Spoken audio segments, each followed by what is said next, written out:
Hey, you were joining the Cover One Fantasy Show. I am one of your three amigos, Greg Tompsett, joined by Anthony Prohaska and Rich Haynes. Rich, how was your weekend?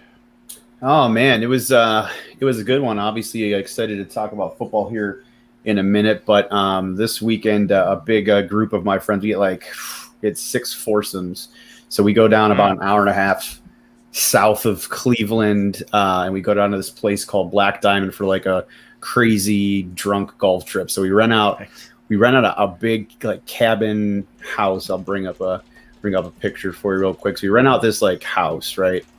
And the course it's in the middle of nowhere. It's Amish country, so there's nothing around. But we get to bring all of our own food. One of the guys, dads comes and cooks for the whole weekend, and we do scrambles. So we play 36 holes on Friday and then 36 again on Saturday. So four different scrambles, and it's just a complete, drunk fest. Yet we're still trying to compete and win, and like the foursomes are all divided up by like your handicap and your league and stuff, and it's a great time. That's awesome. So Yeah, that's sick. this weekend was down here doing that, and I wanted to show my shirt because my shirt's pretty sweet. Just killer. But it was like 95 degrees, so you can imagine trying to get drunk and golfing, and it's completely crazy. This course is like so hilly, there's elevation everywhere because it's in again the middle of nowhere. There's a par six on the course, which is obviously not even real. But that was my weekend. So again, I think this is the second week in a row where I'm Helps you sweat out Sunday the night. toxins. Yeah, Balances out. a lot of toxins were sweated out throughout the weekend. But I'm a little beat up again, I think, for the second weekend in a row. But it was nice to catch up on some football this afternoon, laying in bed and recovering. I similarly was out in the sun like crazy, and I realized I wear an Apple Watch, and I got a warning while I was at the Bills game on Saturday that it's too hot. So I took it off and didn't realize that spot on my arm is very, very white and is now its own super funny. sunburn of that strip Super of funny. where my stupid white wrist like strip was for my watch. So yeah, I sweated out there, but was with my friend Aaron from the Cover One Buffalo podcast and enjoyed a nice, fun Bills game and got to see Josh Allen play a little bit, so that was fun. And he played very well. And yeah, played delightfully, and didn't get hurt, which is by far the most important part, which we'll get to sadly here in a moment. Anthony, how was your weekend? I got a last minute invite to the Bills game. So I went Saturday, and by the end of the day, I felt like I had a day at Disney World. Like, it was so hot. I was physically exhausted. I was mentally exhausted. We got to the lot and tailgated a bit, starting at like 10:45-ish. And I seated myself in a spot that wasn't shaded. And so I was hot by the time we even got to the stadium, let alone game action. But it was a good time, and that was nice. And then ran some errands today, caught up on some football. But I'm still hot from yesterday. I still haven't recovered. I got like a farmer's tan on the outside of my arms, and then on the inside I'm white, just got how I was seated. But I mean, fantasy's heating up like it was heating up yesterday in Ooh, the look at weather. that. You see what I did there? I like how you Look picked at that that up. segue. You're picking up what I'm putting down. You But yeah, it pro. was a good time. Well, I was gonna try to slide it in, asking if you had a better weekend than people who drafted J.K. Dobbins. So I drafted him in that best ball league that we did but I also took Gus Edwards, so I'm not like distraught. There you go. But I mean, I really feel for him. That sucks. Second year dude on the precipice of a breakout, as Rich has detailed many times on this show, and to go down like that just sucks. Well, and, obviously we're going to kind of go around the horn tonight, going through a lot of the preseason games, these final games, whether the game was interesting or whether we just have a tidbit about that team. But we're going to try to slide in some final draft prep elements, some things getting you ready for your draft and what we've seen so far as we get ready for it, going through there. But obviously some of the biggest news off the top are two or three of the major injuries that have happened since we last spoke to you. And we'll start with J.K. Dobbins. I know, as Anthony just touched on, Rich, you spoke about what a big fan you are of him. I had him. He wasn't my highest exposure in Underdog, but out of the like top end running backs, I had him more than a lot of them because he fell, and I kept getting him in like, hey, it's the late third or early fourth, and I could use a guy, and I like him, and it's just that system was so set up. So talk a little bit about your, obviously Dobbins, but where do you plug in Gus Edwards? I don't know that it's quite as clean as wherever you. I did see someone I respect literally say wherever you were going to take Dobbins, just take Gus Edwards. I don't know if it's quite that simple, but I like Edwards an awful lot. So what were your thoughts? Obviously, this is why preseason sucks. It's the hardest part. But what were your thoughts in hearing that, and now how do you react to taking one of those top end running backs out of the equation? Yeah, well, first of all, you're right. I don't know that I necessarily plug Gus Edwards directly into the same spot Dobbins was going. I think looking at some updated projections across multiple sites, he seems to be in that 23 to 28 category. Gaskin, 27, Mike Davis, Chase Edmonds. So if you look at it from that standpoint, that's kind of your low end RB2. Round 4. I think it's probably a fair bet for Gus Edwards because it's obviously a run-heavy offense in Baltimore. So you got to love the fact that they're going to get a lot of carries there now with Ingram again out of the way because he's not in Baltimore anymore. Dobbins, unfortunately, with the injury. And really outside of, Justice Hill, who's kind of banged up and not really getting a ton of run anyways. And then you have Tyson Williams, who looks to be the number 2, but I believe he was an undrafted guy last year. So, he doesn't have a huge pedigree. So Edwards is certainly going to get the ball. So I'm fine with taking him in round 4. I'm just kind of, as a Browns fan, this makes me really happy. Obviously, I don't ever want anyone to be hurt, but the Ravens are banged up. Between their wide receiving core banged up, and now, you lose J.K. Dobbins. I don't know. That offense could struggle a little bit. But still, again, just, Greg, you actually brought this up when you were talking about Najee Harris, I believe, last week, and volume's king, right? If you're going to get carries, you're going to be in a spot to produce, even if you're not getting a huge, yardage per carry chunk. So, Edwards probably round 4 is where I would target him. I think, again, that's probably a pretty decent value, but I certainly wouldn't plug him in where Dobbins was going, a mid round 2, late round 2 guy, because that's kind of where Dobbins was going in drafts up to this point. Yeah, and even if you were getting him in the 3rd or 4th, now it's going to be tough. And this is one of the tips.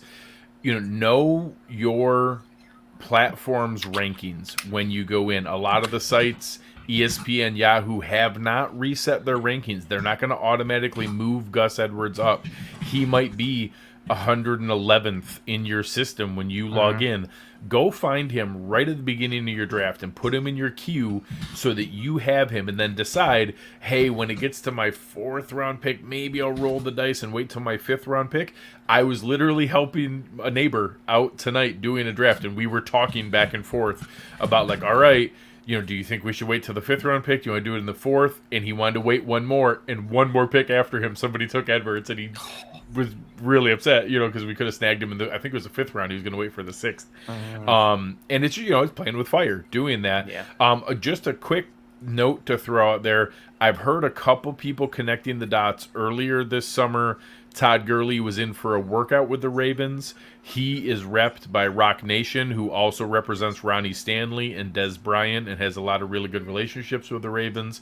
I don't think that whether it's, I know a lot of people like Tyson Williams or, whoever you like, Justice Hill. I don't know that adding Todd Gurley is any different than those guys, just like J.K. Dobbins could still be pretty good while Gus Edwards was a viable back there. They run the ball so much that's not a killer. But just brace yourself that you could hear about Todd Gurley getting signed, and some people are going to see that as, oh, man, that destroys Gus Edwards' value. I don't think that it does. I think he's still right there in that Myles Gaskin, Mike Davis range. Whoever you like in that range, take that guy. But if I could see liking the lead running back for the Ravens in that spot, I still think it's a pretty valuable spot. Anthony, what did you think about that whole scenario? Where would you take Edwards? It's interesting. He was RB 35 last year, with Dobbins finishing as RB 21, and then Mark Ingram was banged up, so he only played 11 games, but he did have 72 carries in those 11 games. Yep. So you're going to get the volume in a super run-heavy offense, and they do have a good offensive line. They have a good attack. They have a good scheme. But to both of your points, I don't think it's a complete like for like. I think Gus Edwards was nice as the RB2 there because of he was almost like that hammer option that just got the physical yards, the tough yards, or if you open a nice hole, he could get a good like 20, 30-yard run because of his ability to get skinny and drive forward. But he's not – I don't think he possesses the skill set of a true RB1 for an NFL team. He's not going to be making guys miss. He doesn't have that agility, especially compared to a Dobbins who can make multiple cuts, see different things, do different things. But to your point, he's still viable. I think he's an RB2 for sure, but there's no way. I'll even tweak the way you said it. I do think he'll be their RB1 in the sense of I think he'll get the most touches. Agreed. And I think he'll get the most carries. Oh, for sure. He's not a, if you want to say, a 3-down back is your equation to like an RB1. I think that because I think he'll still lead their team in carries. But this was in one of the leagues I'm in. People went back and forth scrambling to pick up Tyson Wallace or to pick Williams or to pick up Justice Hill. I think that it pivots that Justice Hill makes more sense now because Dobbins had a little more versatile 3-down back skill set, and that now I think Edwards is the hammer, first and second down back with a little bit more now, but I don't think he all of a sudden got better at catching passes. So no, I think he didn't add more wiggle to his game and different things like that. Exactly your point. So yeah, he is for sure their RB1, but he doesn't possess that RB1 from a non-fantasy perspective in terms of his skill set. But he's somebody, we were talking offline about him before the episode started. Like I thought he had good value coming into this year because of the volume in that offense. He's going to get the most touches from the running backs in that offense now, and on a run-heavy team that is going to move the ball, that has a good defense, that's going to get put in favorable positions to start drives. He's definitely got that value, and I think having him around the 20s aspect is a good investment and good value. And yeah, if you're nabbing him, if you want to go as high as the 4th, that's cool. If you can get him as late as the 6th, I think that's tremendous value. But I could see people potentially overreaching and being like, oh, well, yeah, he's going to do what Dobbins did. Let me grab him in the 3rd. Or I took, I had the first pick, and so I had McCaffrey, and now I'm coming back at the double. Let me grab someone, and I was going to take Dobbins, but now I'll take Gus Edwards here. I don't think it's that simple of oh, cool, he's the new guy. Boom, plug him in. So I agree. And real quick, one other thing on Gus, he big back, 6'1", out of Rutgers, 235, and yeah, he, Greg, to your point, just looking at his career stats, he's only been targeted 23 times in 3 years in the passing game. So, I mean, I think he has 18 catches, 18 receptions in his entire career. Oh, not bad. Yeah, he's not going to be, on the field often in 3rd down, and Charles G here. The Ravens need a pass-catching running back, and they do because Tyson Williams is a big boy as well. He's 220, undrafted kid, so he's not your prototypical 3rd-down running back. And honestly, I don't feel Justice Hill is that either. So they have some hammers in Baltimore, but they don't have that, a kid that the Browns just drafted, Felton out of UCLA. I mean, he looks like a phenomenal potential option as a 3rd-down running back. They don't have that on the roster right now, so I don't even know if Gurley makes sense. I mean, I get it because of the pedigree and I get it because of the history, but, he's got the degenerative knee condition. He's, even sadly, he's only, I think, 27, and it's not, but he plays like a 32-year-old at this point, unfortunately. So I don't know that he comes in and gives them what they need at the running back position, that Dobbins was able to provide that versatility that you guys were talking about. But, I can see them genuinely being active on the waiver wire, while I was scrambling here, it makes more sense for them to look at some of the available free agents. 3 of the free agents that are not signed currently: Duke Johnson, T.J. Yeldon, Dion Lewis, Chris Thompson. All of those guys sense than Gurley, make more sure. sense. So we'll see where it goes. Or you look at, hey, does a team with some depth, honestly, if all of a sudden, do they try to call the Bills about Matt Breida? Do they try to call the Browns about a guy like Demetric Felton or, somebody? Dearness Johnson. Yeah. Are they Dearness Johnson would make sense for the Browns to try to move. Not that they would ever trade him in the division, but correct. Yeah. Much less so. But that's the kind of move that you're looking for. Nobody's trading away James White right now. No one's trading away Giovanni Bernard right now. Nobody's trading away. That's actually an interesting thought, though. I agree. I don't think New England trades James White, but with the emergence of J.J. Taylor there, that's intriguing to me because they're super deep, I feel, right now at running back with New England would trade anyone at any point. So if you got the value, you never know. I mean, James White, but I agree. I highly doubt that they would do that. But that's interesting. They've got so many running backs still. I remember after they traded Michelle, I was like, let me take a look at the depth chart, and I was like, oh, there's too many guys. I'm gonna stop reading. There's so many. There's still so many. So there's a lot of comments too there though that you just want to call out real quick. So Jason mentioned that he drafted Gus in the 10th. Garbage Al talked about it in the 9th, which is huge. And I just want to bring that up just from a strategy standpoint that we've talked about a few different times on the show. I'm a big proponent of trying to grab those backup running backs later in the drafts. And I've talked about Malcolm Brown to nauseum, from the Dolphins' perspective. So the backup running backs that are either in a position where I don't really love the RB1, or I just feel are talented. So I'm not even so big on handcuffing. I mean, obviously it makes sense to handcuff Zeke Elliott or those types of guys, but I love grabbing those later running backs that if something like this happens, boom, now you have a tremendous value. And I've done that a ton in basketball leagues. Sadly, Gus Edwards has not one of them yet, but the thought process is that Gus right there. What's the percentage on Gus? Your phone went dark. Oh, it's my highest. Damien Harris and Gus Edwards are my 2 highest. So that's great, but that strategy is perfect, right? Because now you're obviously grabbing a guy that's now a 4th to 5th round talent in the 9th, 10th round. So from a strategy standpoint, definitely look at that your drafts this weekend for other situations because now Gus is going to be too high. But again, the Malcolm Browns out there, even like the Kenneth Gainwells in Philly, even though he's a rookie, he's getting a lot of run in preseason. He looks great.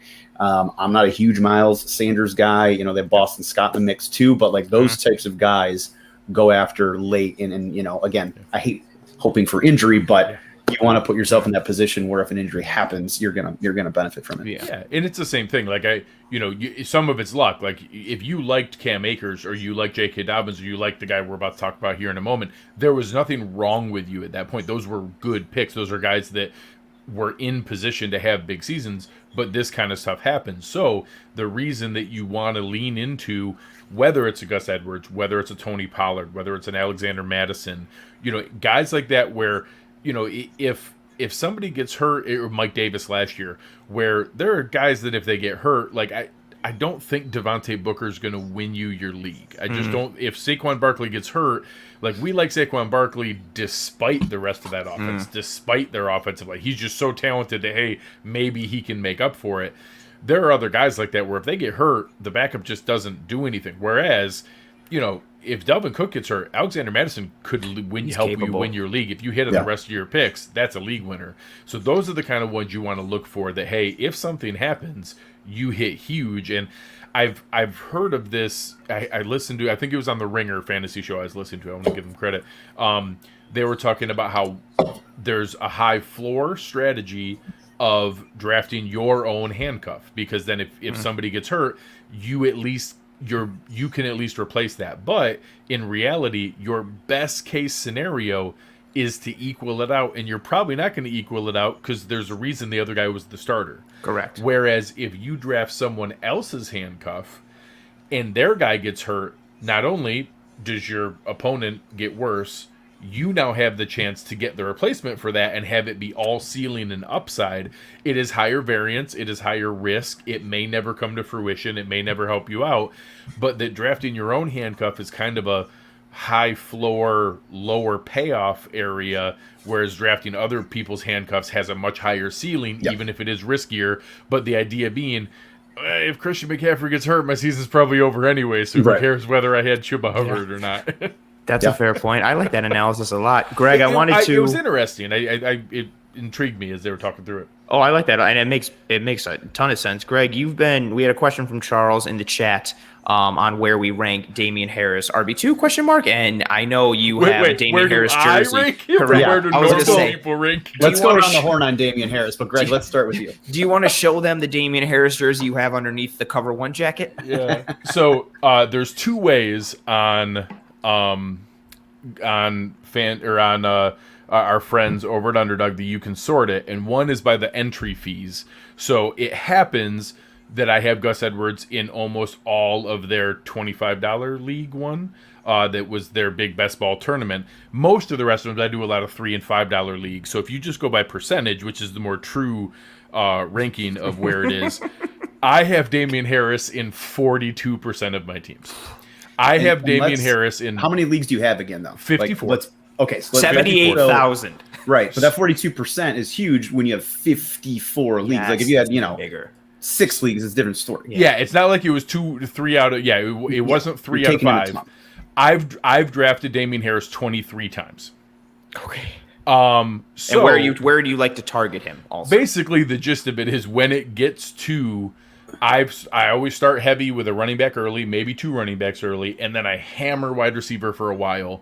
And usually after I take 4 or 5 wide receivers in a row, Damien Harris is the best running back left to be my RB3. Over and over and over again. A handful of times RB2. He's almost always my RB3. And I'm getting him because he's in the 7th or 8th round. And I think he's, right now, if you compare what people are netting out Gus Edwards as the first and second down back on a run-heavy offense for Baltimore, I think Damien Harris is the exact same thing. He is a first and second down back for a run-heavy offense. I don't expect a ton of catches. You're basically hoping for the LeGarrette Blount season in that I'm just hoping for touchdown upside. I'm hoping that Mac Jones wins the starting job and that I hit on a guy who's going to have 220 carries and get me 900 yards, and I hope it's 8 or 9 or 10 touchdowns. And that you're just hitting on a guy who's going to give you that kind of production in that spot. And I think it's similar to that. So I just like having that as I don't want to lean on it. I don't want to depend on it. But I think there's an upside play there where it could hit that if they run this 2 tight end set the whole time. So I'm not crazy. I'm crazy about his value. I'm not crazy. I'm not taking him over, the awesome receivers you can get in the 3rd, 4th, 5th, 6th round. It's just when you get to the 7th or 8th, I like it. I'd rather have him than Chase Edmonds. I'd rather have him than Melvin Gordon. I'd rather have him than the other guys that are in that stretch, James Conner, the guys that are in that. Once you get past, I always use Myles Gaskin and Mike Davis as my examples. Once they're gone, it's a bunch of nothing. And I end up taking Damien Harris and then waiting a round or 2 and taking Devin Singletary every single time. I just do it over and over again, and I take Damien Harris in the 7th, 8th, 9th round. I take Devin Singletary in the 11th or 12th round, and then Gus Edwards right there in that same range. And I have those guys on a whole bunch of teams because of that, and because I take all the wide receivers and stuff earlier. So I just like him compared to the other guys there because I think New England's going to try to run the ball a ton. Fair. Yeah, I mean, Greg, you definitely are the leader of the Damien Harris fan club, which is fair. So just from an ADP standpoint, consensus-wise, he's actually going about mid-6th right now. He is moving up the longer so we go. I think one thing we need to be careful about a little bit. So I think this is a good thing to talk about. So when we're doing a ton of drafts right now on Underdog, right, for preparation. We love Underdog. We love Best Ball as a way to kind of gauge. But Best Ball is a little – I feel it's a little bit different when you're talking about like a $5 Best Ball league versus maybe your home league that's $150 or $75 or $100. So, I almost feel like some of the talent in the Best Ball leagues on Underdog falls a little bit. I don't know whether it's, again, because people get past 4 or 5 rounds and it's a $3 or $4, $5 league and they're starting to not pay as much attention while they're doing other things or whatever. So I do feel like Damien Harris falls a little bit lower than in maybe a redraft slightly. All the things that you said, I'm not as high on Damien Harris as you are. I guess I'm more interested, not maybe more interested, but I'm curious to see about Ramondre Stevenson's impact at the goal line, where you think that maybe Harris is going to get those touches. I mean, he's just such a big back and he's had a good preseason. I think he's going to be their LeGarrette Blount in those situations, which is going to, in my opinion, hurt Damien Harris's value, and the fact that he doesn't have a lot of experience catching the ball out of the backfield either, very similar to Gus Edwards. He just doesn't have that yet. I don't know, maybe he can. I mean, obviously he was very talented at Alabama, but he hasn't done that yet in the NFL. And I think Charles might have said it in chat. Yeah, Bill Belichick hates fantasy football, so who freaking knows what's going to happen there. But, all of your points as far as if he's sitting there in the 8th round, I'd take the lottery ticket and see what you can get there. Just ADP wise, Raheem Mostert's kind of in that area as well. Trey Sermon. And right now, I know we haven't, we're going to go around the horn a little bit, but Trey Lance and Jimmy G are struggling a little bit in preseason throwing the football. Trey and Raheem Mostert look like they're going to get a ton of carries, so I would probably take a stab at Raheem Mostert over Damien Harris just from my standpoint. But that's just kind of where I stand on Damien. Anthony, what say you? He's It's interesting because from a pure football player perspective, I like Damien Harris a lot. I think he's a good running back as an NFL player. I liked him at Bama. I like him in New England, especially in like a run-heavy team. The only thing that scares me is the committee aspect, and because they have 75 million running backs, the lack of pass-catching ability, who the quarterback might be, whether it's Cam or Mac. But that being said, I mean, you could do worse. I like where Greg is targeting him. If you're targeting him as your RB3, I think that's a pretty solid value. Again, granted, where you're taking him. If you're taking him as your RB3 in the 5th round, I might be like, whoa. Yeah. But, I mean, you could do worse than a guy who is going to see the highest volume of carries on a run-first offense, who's also, I mean, similar to Baltimore, should have a pretty good defense playing with them, putting them in some advantageous starts to drives and setting them up in scoring position already. He's not complete home run threat, but he's a guy who can turn like a 5-yard hole into like a 30-yard gain or so. So I like him from a talent perspective, and I like him from the volume. I would target him as my RB3.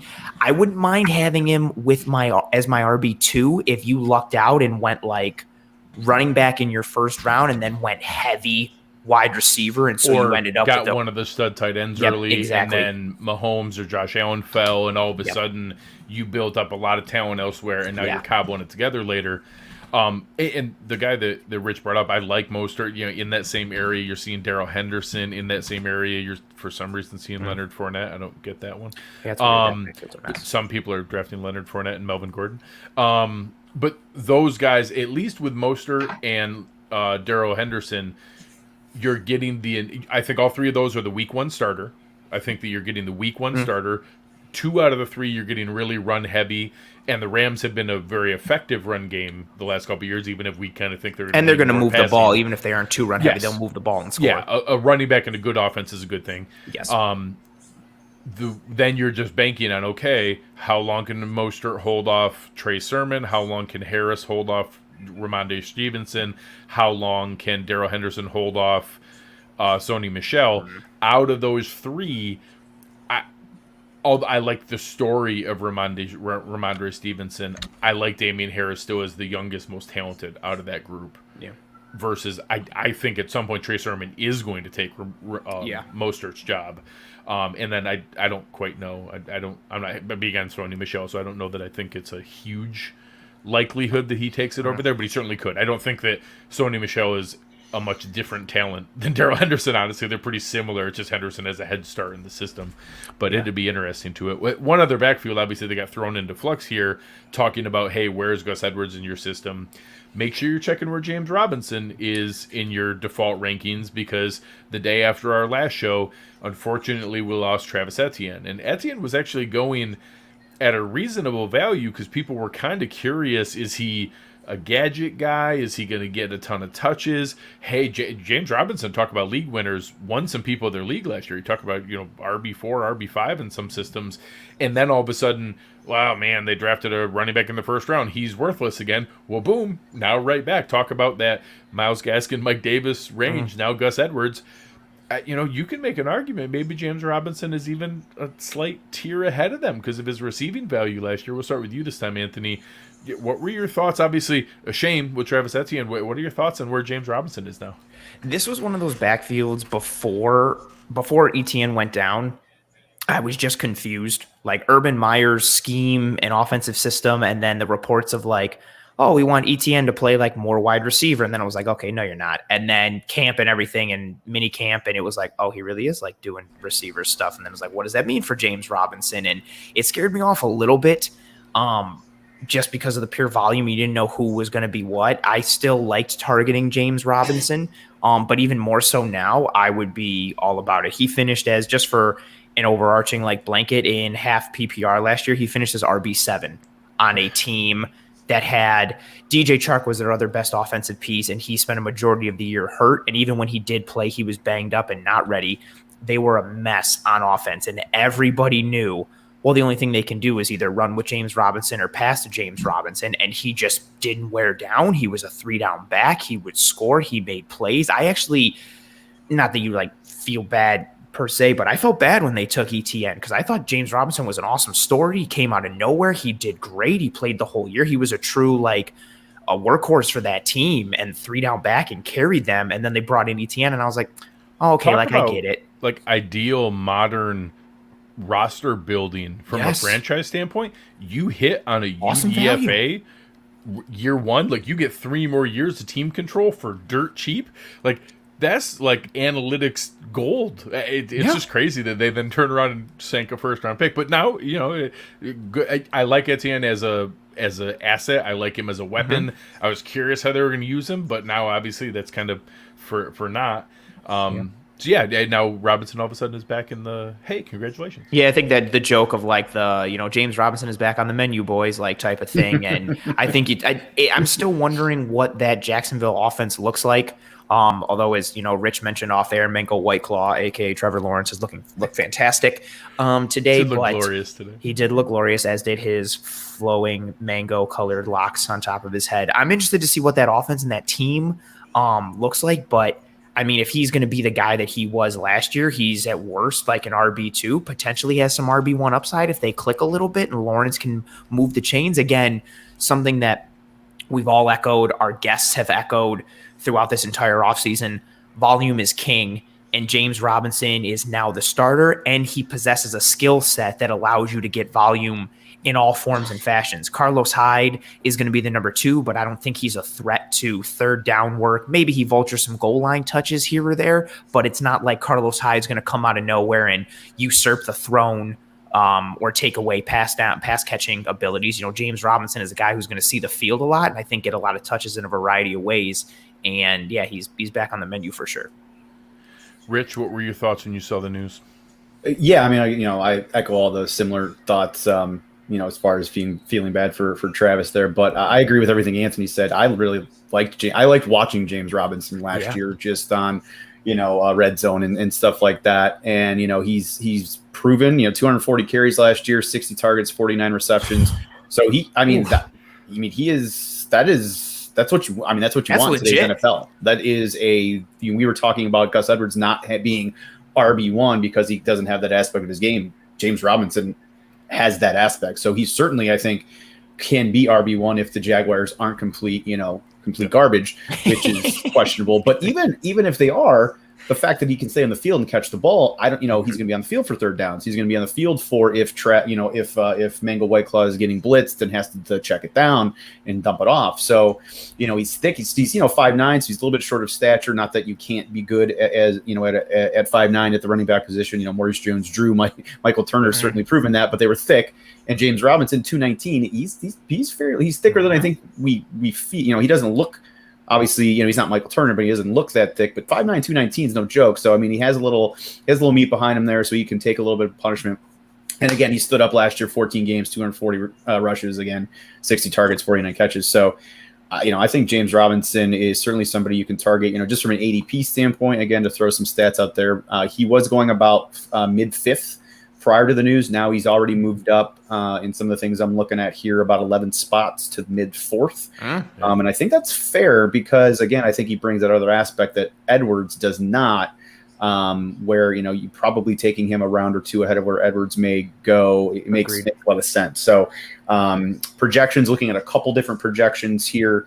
Again, one of them, our friends over at Football Guys, has him as the 17th best running back now, which I think is fair. I think certainly running back 2, again, as long as the wheels completely don't fall off down there in Jacksonville, he should provide some fantasy value. So I like James Robinson. I think it's a great opportunity for him. And again, unfortunate for Travis. Talk about a couple sites here on Fantasy Football Calculator. They have their you can do it by time range, and just going to the past couple days here.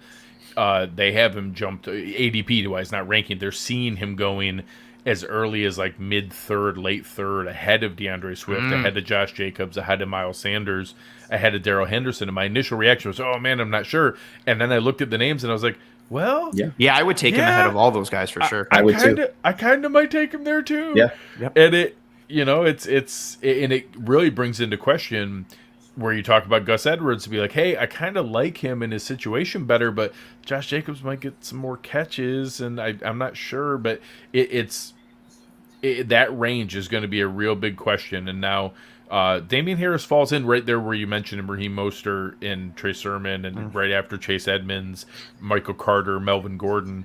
But man, is there a drop off once you get past Mike Davis and Myles Gaskin? That you still have Jacobs, Miles Sanders, Darrell Henderson, Mike Davis, Myles Gaskin. So as we're kind of sliding tips and things in here for people, you guys have to be aware of that once you get past that tier, it's a wasteland. Honestly, past the 4 rounds, once you get into like the 5th round, it is sketchy at running back, and you're doing all dice rolls on, hey, I hope Chase Edmonds is kind of the guy in Arizona, or hey, I hope I pick the right Denver back, or I hope I pick the right Niners back, or I hope Bill Belichick doesn't hate me. Like, you got 4 rounds to get your running backs in, and then I would recommend, I'm not saying go running back, but I would recommend that you get yourself 2 running backs out of those first 4 rounds, and then hammer wide receiver for a while. It gets so scary. much depth there. It's like that episode. It's like that episode of SpongeBob when he leaves Bikini Bottom and gets on the wrong bus and goes to Rock Bottom, and everything's terrifying and sketchy and super bootleg. That's what it's like after round 4. That's what it. I didn't know who would hit. I thought I'd hit a wide range demographic. It's scary. It's terrifying. And if you don't know what it is, Google it. It's no joke in Rock Bottom. It's a scary place. See, I ain't afraid of no ghosts, guys. I'm fine with rolling the dice. I've always been fine with rolling the dice at running back. Again, I've mentioned multiple times on our various shows, which, by the way, this is our 10th episode of the Fantasy Football Milestone. Show. So congratulations. A tan. Yay us. So, we've got now, 16 hours of freaking content before the season's even started. So, that's pretty good. But and many more hours to come here. And many more to come, which will be great because we'll be able to talk trades and waivers and all that kind of stuff. But, I'm totally still fine with grabbing the one. I think 1 running back's definitely important in your first, two picks. And I used to love the wide receiver strategy, but I agree with everything you just said. I agree. I've been leaning more at least 1 running back in my first 2 picks, which for me is something I haven't done before. When we had Samantha on, Samantha was talking about calling an anchor running back or hero running back. Yes. Where you get the 1 and then you wait forever. Yeah. Which I'm fine with because I think you can find some value in a Chase Edmonds or even in like a Kenyon Drake later in PPR. Yeah. So I'm cool with grabbing 1 running back just to play a little bit different strategy and a ton of wide receivers, 2 studs and a bunch of wide receivers, and grabbing a lot of these guys we're talking about, the Drakes, the Malcolm Browns later, the Gus Edwards in this particular situation, and hoping I hit on one of those guys because I've won a ton of leagues where my second running back's been absolute garbage, to be honest. Yeah. So, but you guys are right as far as if you need that warm and comfortable feeling of the 2 running backs at night cuddling you, then yes, you need to get those in the first 4 rounds, or it's not going to be a very warm and cuddly feeling. No. And then it's just making sure you know what you're hitting on, that you need to take those upside plays in AJ Dillon and hope for a shot there, or don't do those and then take David Johnson. Don't do those and then take. Honestly, Jamal Williams, even maybe I like Williams, or Leonard Fournette, like guys where it's still muddy, and even if they get the opportunity, like they're probably not going to be that heavy of a usage. Make sure that you're doing upside swings where you do it, or if you're getting more of a floor, do it with the receiving backs like Naheem Hines or Giovanni Bernard, so you're at least getting the catches to balance it out and be, because you're getting 10, 11, 12 points because you're getting the 3, 4, 5 catches. To be able Let's do another question because I love questions. I like it. Obviously, we love the interaction in the comments, so I want to make sure we hit on these as we're kind of just randomly going around preseason week 3 here. Similar to Damien Harris, not nearly the same as Damien Harris with Greg, but I know, Anthony, you've been a fan of Myles Gaskin at times. So maybe let's start with you on Myles Gaskin and maybe just the Miami running back situation. Sure. I like Malcolm Brown too, that skill set there in Miami, but Gaskin just intrigued me from how he fits in that offense with Tua and the style of scheme that they run and how Tua targeted him last year. Yikes. And then combined with how Gaskin executed. He came out of nowhere and he looked good as a guy who hates Miami. I saw him multiple times, not just against the Bills, but in actually like watching Miami games to see what was up, especially as the buzz was building and everybody was talking about Miami being legit. Gaskin impressed me last year, and he continued that in the preseason this year. In week 2, he 44 rushing yards and a touchy, and then 4 catches, 47 receiving yards or something, and another touchdown. Just a guy who's going to get you multiple touches in a variety of ways. The coaching staff down there likes him. And I know the reviews coming from this weekend as well was talking about, a lot of sites that had him as like the guy who was falling because of Malcolm Brown's emergence. A lot of sites were like, skirt, like we made a mistake. Let's put Myles Gaskin back up. I like him just from, again, in especially in like a PPR standpoint, whether it's full or half, he's a guy who's going to net you like 4 to 6 catches a game, and he's going to get you a decent chunk of yards. They scheme him plays, whether it's screens or other plays. He had a real nice, his receiving touchdown in week 2 of the preseason was just beautiful. If you haven't seen it, he runs an option route onto the backfield, and it's honestly like Alvin Kamara. Like, he just shakes the hell out of the linebacker and creates about 4 yards of separation right out of his cut. Tua dumps it off to him like he always does.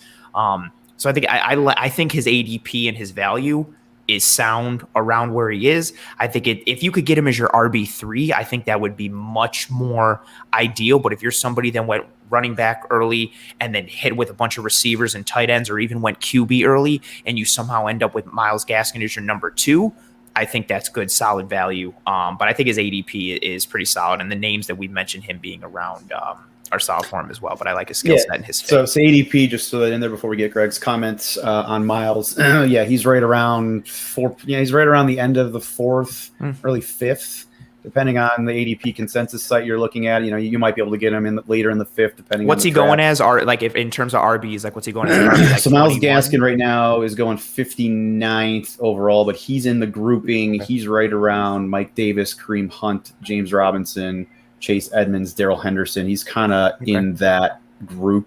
From what I'm looking at, and then Greg may be looking at some different. I have it as RB 23, 411 in the most recent ones. So 4, yes, okay, we're close, 411. So yeah, I mean right there. So ADP wise, that's where you're looking, and I kind of have a thought on where I would be comfortable with Myles Gaskin. Before I do that, Greg, what are your thoughts on Myles?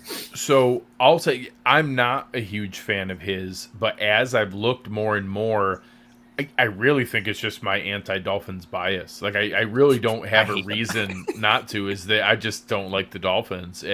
But because when you look, it's sneaky. And I think the reason he gets lost is everyone assumed it was going to be either Breida or Jordan Howard last year. So no one was expecting him.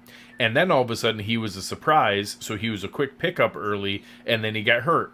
And then he was out for a little bit and then came back in and had a really nice stretch and then got hurt again. And then Salvon Ahmed had that stretch to the end. If you take his 10 games where he played, the dude was on pace for 1,600 yards from scrimmage. He averaged 97 yards from scrimmage a game in 10 games. Like, not a insignificant amount of time that, the dude had, literally 970 yards from scrimmage in the NFL.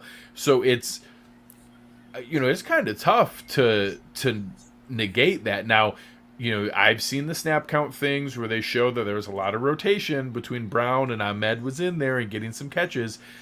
I'm going to assume that that's a little preseason usage. I still have him as my cutoff of like the last genuine, dependable starting running back guy before you get into the dice rolls, where those can still pay off, and many of those will end up being starters. He's my cutoff of where the last guy is like, I think he's the dedicated RB1 and going to be the guy.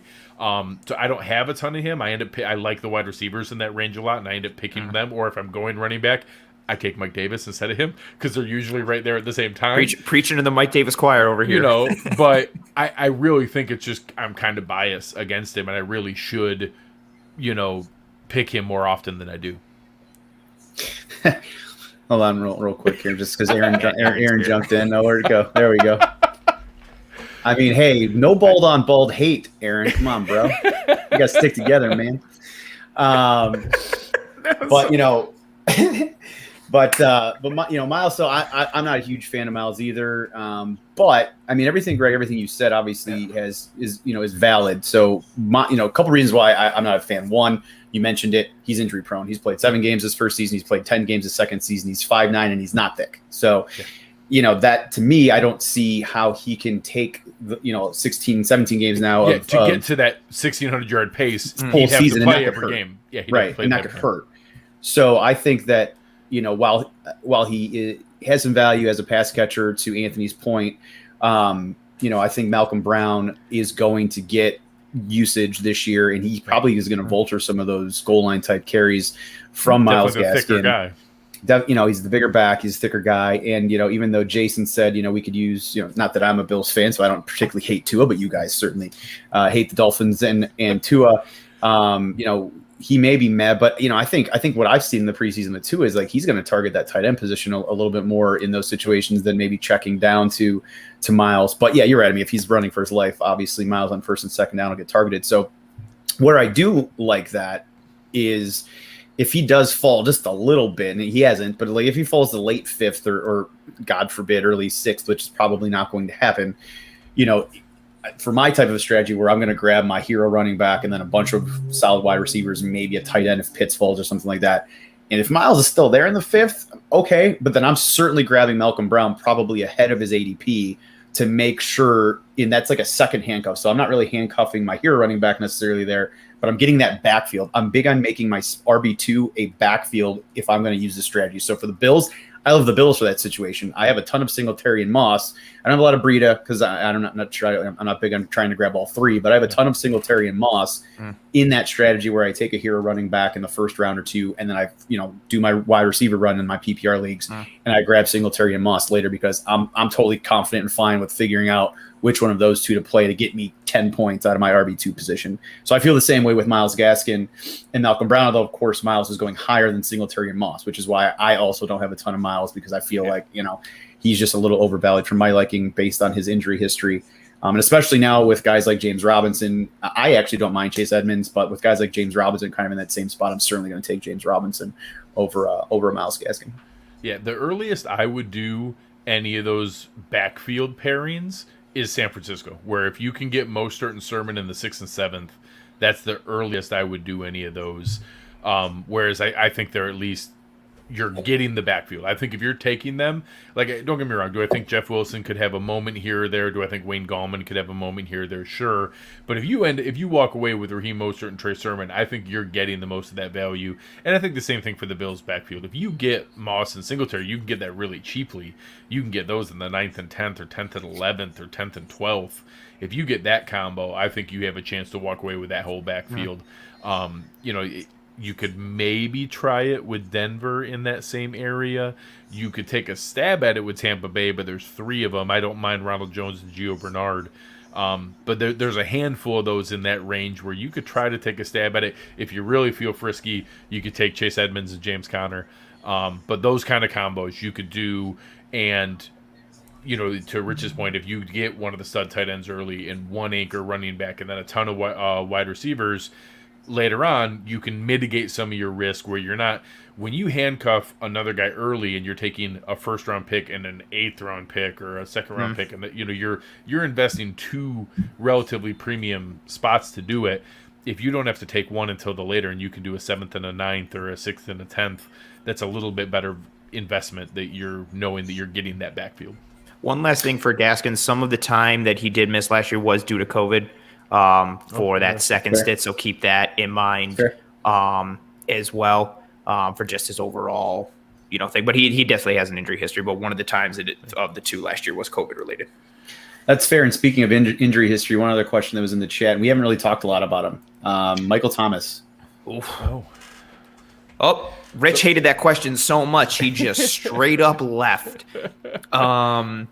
I guess, since Rich asked it, Greg, would you like to answer first, or would you like to go? We'll go through here a little bit. So Al was asking, where do you guys feel okay drafting Michael Thomas? So you actually spoke about this several episodes ago, didn't you? I believe you mentioned something on it. And like everything else, you got to know your rules. You got to know your setup. You got to know your structure. If you are in a league that has an IR spot, and you're able to do that. We thought that you just hated the question so much that you... Michael Thomas comes up in his injury, and I just got injured myself. I'm out. Screw that question. I'm done with you guys. So a big piece of it is, like we'll say, in the draft prep, little comments we'll throw in here. always know your rules. Know beforehand, do you have IR spots in your league? If you do, drafting Michael Thomas is more tolerable because you can immediately move him to your injured reserve spot and make another pickup right off the bat and be able to get one of the best guys that wasn't drafted or whoever, anybody, and then go after the hot pickup of whoever's there because you get the extra space. A lot of times that can be tough to do the waiver wire in the first week because you like your team and you just drafted them all and you're not excited to drop anybody.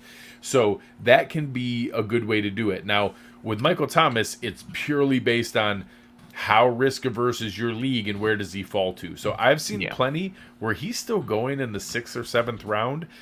That's, you're talking about he's going with Jerry Jeudy and T. Higgins and Odell Beckham and guys that I still like quite a bit. Now, as it goes a little bit lower and you start to get to Kenny Galladay and Juju and maybe Laviska Shenault or Corey Davis or you start Jalen Waddle, Brandon Cooks. As you start to get to some of those areas, I start to ask myself, okay, did I get enough guys to have a starting lineup? And am I going to roll the dice that 10 games of Michael Thomas as a starter could be more valuable than a whole season of Jalen Waddle or a whole season of Mecole Hardman or a whole season of Corey Davis? And I don't know, but that's the range I start looking at it. If it's a guy that I feel comfortable with and I like the upside and I'm excited about, I like Robbie Anderson this year. I like, OBJ this year. I like Jerry Jeudy this year. I would rather get one of those guys, but at some point in that range, as you start to get for sure into the 7th, definitely into the 8th, or if somehow the 9th. So if you have a really risk-averse league and they're turned off by his injury last year and the weird season he had and they're really freaked out about the setup, there comes a point where, I think we had Michael Leone on and he calls him the hammer. Like that, those are the kind of things that if your season's going well and then all of a sudden in week 7 you get to add a Michael Thomas and Jameis Winston's playing all right, that could be really big. Now there's you draft him knowing stuff might just go haywire and he might not play at all this year. So it's risky, but there comes a point for me, it's the 7th or 8th range. I don't know that I'm ready in the 6th, 7th or 8th. I start considering it, and especially if I hammered wide receiver early and I have 3 or 4 other dependable guys for the starting spots in the flex. If I can get him as my wide receiver 5, I've jumped at it. I don't know that I would do it earlier than that. How about you, Rich? Yeah, I think I agree with that comment. I feel like I tend to stay away from injury guys more so than most. If someone's going to miss 6, 7, 8 weeks, because you don't know if it's actually going to be 6 weeks. To your point, it could drag on. And even though the season's a little bit longer this year, I just hate. You could be out of it. If you're probably not going to depend on Michael Thomas, but I don't know. I just hate wasting any potential shot of grabbing a starter in the first 8 rounds of my draft for the chance of that hammer. Now, you're right. If it hits, man, it's going to be great. But there's no guarantee that Michael Thomas comes back in my mind and is the Michael Thomas of old. There were some weird things happened there last year. Jameis is different than Breeze.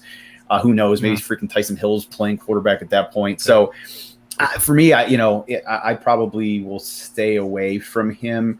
But you're right. At some point, that's just going to be a boom bust thing. It's going to be a boom bust. We got a little. So I searched for the latest update on Michael Thomas, and the first tweet that came up had to do with wrestling. So I had to show you. I had to bring it up. Nash gif. I love that gif. And that it is kind of hard to know how much of that Michael Thomas drama is drama and how much of it is actual other things going on. And I'm curious to see. So was the context of that tweet that if Jameis officially gets named as starter, he's gonna pull off he's ready to go. He doesn't want to play if Tyson Hill is the quarterback. On a serious note, I think the assumption is that week 7 is best case scenario and later is possible to likely. I actually think best case scenario is like week 2 or week 3. I don't know how likely that is, but I don't think it's like, the best case scenario is 6 or 7. I throw that out there because I think that's realistic. Yeah. I think there is. So, I have no idea. But if he's super motivated and the conversation with Sean Payton went really well and they kind of mended fences, and I think physically there's a chance that he's ready earlier. So we'll see where that goes, but it just cracked me up when I saw that. Yeah. Taylor makes a good comment. Who knows? I mean, he might get traded. You never know. I mean, if he gets traded somewhere and then that whole situation with with the coaching staff resolves itself, that certainly is something to keep an eye on. So I guess, to round up my comment on him, depends on how the draft's going. If I feel really good about my draft through 7th, 8th round and he's still there, Greg, to your point, I'm like, man, I nobody, all the guys fell to me where I wanted them to fall to me. I didn't have to scramble and make a last minute decision at a round because, the 3 guys really went right before my pick. And if I'm feeling good. Yeah. Hey, take the swing and I'll bite the bullet on that 8th or 9th round pick. But if my draft, is, it goes like most, and you have some of those situations where you maybe miss on a guy on a 3rd or 5th round pick, I'm probably going to just let somebody else worry about Michael Thomas from my standpoint. So real quick, a counter to that. How do you feel about Marquez Callaway? Talking about a guy that, hey, know your system, know the rankings. The neighbor that I helped tonight, Marquez Callaway's default ranking in ESPN is 119. So if you're on the side of assuming, hey, we don't know if we're going to see Michael Thomas in the Saints jersey this year, Marquez Callaway might be a 7th round pick, might be a 6th round pick. What have your thoughts been on him? I don't know if you've gone after him in anything. I've tried a few times and it just hasn't really worked out. But I actually liked him a little bit, even last year. And he didn't get a ton last year. I think he had 20, low 20s in reception total, something like that last year. But I liked him last year a little bit from a waiver wire pickup, and he didn't really boom, but he's got a nice size. I believe he's over 6 foot. If I remember good correctly, wingspan, maybe 10 in Tennessee or something like that. So, yes, Tennessee. He has the size. He's obviously made some nice plays here in preseason. And if Jameis is the quarterback, then I like targeting him late for sure. I mean, I'd much rather target him late than Michael Thomas and know that I'm going to get a guy that's healthy all year and maybe gets that rapport with Winston early on if Winston is named the starting quarterback. And then, Michael Thomas is probably just going to help Callaway, from a coverage perspective if he gets on the field there in New Orleans. So I like him for sure as a late round flyer at wide receiver. And again, he's looked pretty nice in preseason, making some plays, and it's wide open down there, in my opinion, at the wide receiver position. I mean, somebody's going to get a ton of catches, and without Michael Thomas there, it's wide open. Who knows who's going to be really the number one. So I think he has an opportunity there with that size. So Anthony, what were your thoughts on either Thomas or Callaway or both? I love Michael Thomas as a wide receiver. The whole situation down there, I'm kind of similar to Rich, and I'm not risk or injury averse. I don't totally avoid, but I'd really like to have my majority of my starters really filled out, maybe even a couple depth or bench guys solid before I consider Michael Thomas. Maybe 9th round, potentially the 8th if I really like how things shook out, or I think, okay, you know what, I can take Michael Thomas here and then still come back down the pike and get maybe my QB or a tight end or some other value because there was a run on a position that I didn't need to make a run on, something like that. But I thought the idea of weighing the value of is, however many games of Michael Thomas worth more than everybody else in that range that he's being drafted in. You have to weigh that considerably. But I think to both of your guys' points, if you're looking at him in round 8, 9, 10-ish, I think that's safe depending on how your team shook out. And then as far as Callaway, I like Callaway from a talent perspective. I actually think, Greg, I think it was you, someone I think early in our fantasy offseason said something about Traquan Smith, and I think you countered with oh no, actually Marquez Callaway is someone to keep an eye on or something like that. So you had that pretty early on. His skill set's very interesting. Yeah. I like what he looked like with Jameis.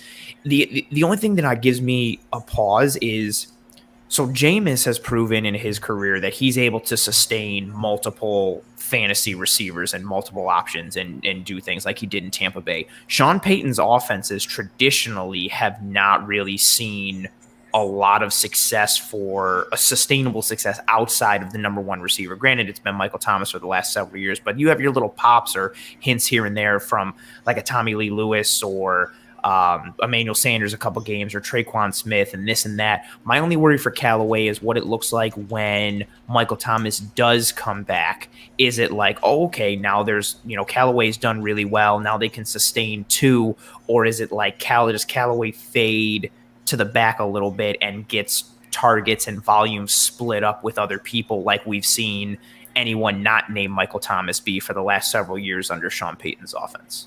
No, and that's exactly right. And I was leaning more into, we saw Traquan Smith have the chance to do that last year, and he very clearly could not. Yeah. And that obviously we'll see what else comes of it. But we've seen plenty of other guys, and not that Marquez Callaway is Alvin Kamara, but we've seen plenty of other really high-end athletes not get utilized at Tennessee and then flourish in the pros. And that, obviously there's some, development opportunity. And that's something you can look at in some programs that just do not produce already developed talent, and that there's usually some more juice to squeeze there. And I think that's one area you can look at. And when you talk about a coach who takes advantage of his players' strengths and attributes, Sean Payton is one of the best at putting his players in positions to succeed and taking advantage of traits and skill sets. So if there is somebody who can take advantage of what Marquez Callaway does well, I would feel comfortable, betting on Sean Payton to be the guy to be able to do that for him. Yeah. Payton's still a real strong offensive mind. And, that great discussion on Callaway and Thomas. We have another question in the chat. Before we get to that one, Caitlin brings up a wonderful point. We haven't spammed this today. So, yeah, if you're out there listening and you haven't hit the like button yet, we certainly would appreciate it. Out there on the YouTube, I think Greg usually covers this for us in the beginning, but he always mentions that we are a new show, right? Where this is our 10th episode as Cover One tries to branch out a little bit into some broader topics here, outside of just the wonderful Bills fandom that is out there, one of the most passionate fan bases in the NFL. So, as you're listening out there, please hit the like button and subscribe to Cover One. We certainly would appreciate it. I just watched Josh Rosen complete a pass in a football game. What? The chosen one. Yeah. What? That's crazy. Oh, we got actually in the theme of questions, we got another one from Charles. Saquon, Zeke, or Chubb? I think let's lead with Rich on this because you have had passionate takes on all Saquon. Three? Yeah, really all three. And then Greg will pivot to you because I know you are a Zeke fan. So Rich, we'll start with you in the Saquon, Zeke, or Chubb. Rank them, I guess, and how you would take them. Yeah, say they were all available at whatever spot. Yeah, this is a great question. And obviously, the consensus would certainly, I think, say Zeke, Saquon, and Chubb if you're just going to look at rankings or projections. And this possibly is a Browns homer in me. May certainly be, but I think it's also because I don't love Saquon this year. I've never really liked Saquon. Out of college certainly did, but after the injury in the Giants, I just don't like the Giants. I think I don't like that franchise. I don't think something's going to happen where they're Daniel Jones. I'm not a big believer in. I still don't think that offensive line's great. So I guess for me, if I had to make the decision of Zeke at say 5 or 6, Saquon at 11, or Chubb at 14. I think that's roughly what I would wait and take Chubb at 14 all day. Now that also totally fits my strategy of I love pounding that wide receiver 1 in the first round and grabbing Stephon Diggs, to give love to the Bills Nation, or, Devonta Adams, if I'm sitting there at 7 and I can take Devonta Adams or Diggs and then come back and take Chubb on a team with the best, in my opinion, the best offensive line in football. And that's actually, we haven't talked about strategy yet, which we can probably pivot to in a minute here, because our friends over at FTN Network, who we've had some guests on it previously, they have a nice ranking on offensive line, and I love to look at that as a final draft prep piece. Let's look at the offensive lines that are out there, so I know what where to take maybe running backs. If there's 2 running backs that I have a toss-up on, I'm going to look at those offensive line rankings. So the Browns have one of the best offensive lines in the NFL, and certainly would value Chubb and Devonta Adams over, say, the question mark of Saquon Barkley, and then even, top of the second round, a DK Metcalf or something like that. So I'd much rather have Adams and Chubb over, say, Barkley and Metcalf, even though I really love DK Metcalf. I just hate Saquon's injury history. I hate the whole Giants situation. Zeke, I loved Zeke coming out of Ohio State. He had, he had a really nice start to his career. Obviously just one bad year is one bad year, and Dak getting hurt didn't help that situation. I don't know. Something for me turns me off of him from a mental standpoint. I don't know what it is. I think the Cowboys certainly are going to look to pass the ball a ton, but he certainly is going to get the ball. Again, for me, I would much rather have Chubb in the second round and have a little more flexibility with my first round pick. But that's where I am. I'll stick with it. I'd rather go Chubb over those 3. I'm going to add in Jonathan Taylor here that's been Good asked call. about. So I think Rich is right from a ranking standpoint. I think it's there for a reason. If all three are on the board, I think I would take them, Zeke, Saquon, Chubb. I think that the logic is sound, though, that the value of Chubb in the second, Chubb is probably going later than he should. There's a lot of question with Saquon. It's tough. The talent is very, very real. When he had his 2,000 yards from scrimmage season, their offensive line wasn't that good that year either.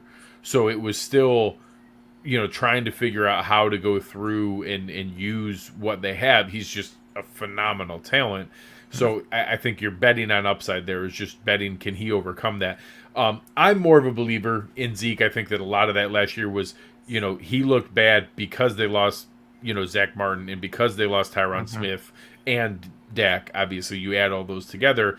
So I think that bringing those back in to have their offensive line back to what it was, and then having Dak back, I think that there's an opportunity for a big season. So I think that once you get past McCaffrey and Cook, who are a pretty firm top two for me, I think you can start to ask some questions at any of the guys past there. Is Derrick Henry going to hit a wall at some point? Are they going to, be weird about using the New Orleans, pieces, and now is Taysom Hill going to go back to the gadget guy that's going to steal some touches from things, and how is that going to work? I like Kamara third, but I still think Zeke's right there with that group, and I'd be comfortable taking him. I have a firm top five. I think you can go with any of those five there, so I'd be happy getting Zeke. I still take him as a top five back, and then beyond there, I don't have a lot of Saquon. I've been in tough spots. Jonathan Taylor is in that same range for me in that, hey, they keep having weird stuff happen. And now for anybody who was curious, I think that Quentin Nelson's going to be okay, but now they lost their starting tackle, Sam Tebby, for the season. Yep. I will be shocked if I take Jonathan Taylor in a league now, in any of the bigger leagues that I care about. He'd have to fall to like later second, because I can convince myself of Najee Harris and Antonio Gibson and Joe Mixon and Nick Chubb and a lot of guys. So I probably have Jonathan Taylor fourth there. Saquon at some point for me at the turn, if he's still, some people have really let him fall. And I've had, to Rich's point, I've had a couple where I got Devontae Adams or Stephon Diggs and then also Saquon at like 13 or 14, because eventually I was like, well, all right, screw it, I'll take him now. So there comes a point there, whereas Jonathan Taylor, that point for me is later second.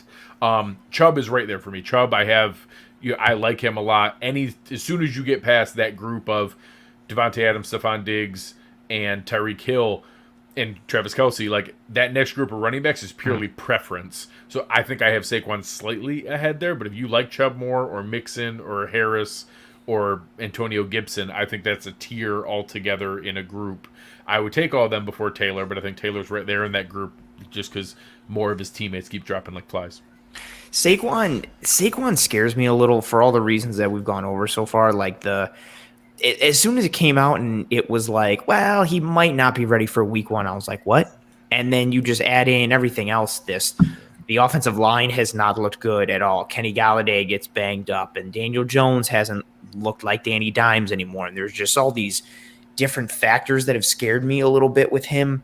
And then just because we mentioned Jonathan Taylor, there's something weird in the water over in Indianapolis where guys are just picking up weird knocks and all these things. And that scares me a little. And I mentioned it multiple times on the show. I'm a big proponent of coming away with some sort of safety or knowledge or expectation or high floor aspect from your early picks to know, like, okay, this is what I'm going to get and I'm going to be okay. I have no problem taking Zeke at 5. I don't love it, but I think he can return to form. And given the fact that Dallas' situation, the Dak shoulder injury scares me a little, and all the reports of like, oh, he might not be back to form, yada, yada, but their defense is going to be not good. They're going to move the ball. He should see the volume in terms of offensive scoring opportunities and running back options.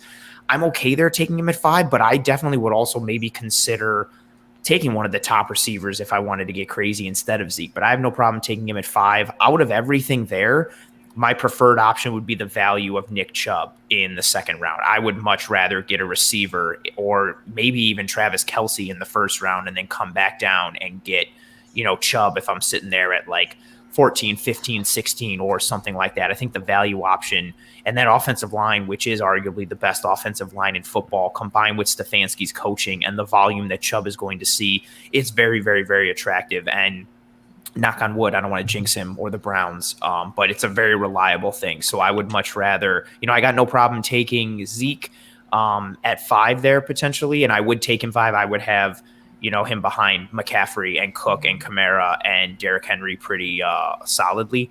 But I would stay away from Saquon unless he's falling to like the end of the second or like early third. It just scares me. And then maybe you look back on it, you're like, man, I can't believe I got scared off from taking Saquon. He just crushed it. But also, like, I don't want to be that guy who has Saquon and then you're like scouring the injury reports for week 2 because it's like, is Saquon going to play? Is Saquon going to play? And then it's like, oh, like he slipped in the shower and now it's like kind of iffy again. And you're just like, dude, or even the things of like, or not, hey, man, I think Devontae Booker's going to be all right this week. He's going to be. Yeah, I don't want to be in that spot. Or like, oh, they're playing in this field in week 2 and everyone knows that field isn't great for knees. So they want to keep Saquon out for one more week and play him in week 3. And I'd be like, I don't want to do this every week. Well, and Anthony, I brought up a bunch of times. I'll say it again for anyone that maybe just joining us for the first time. I'm really big on my first round picks and Spin 0481, kind of mentioned it. He's too big of a risk to draft. So I combine a couple things. One, you're right. Risk.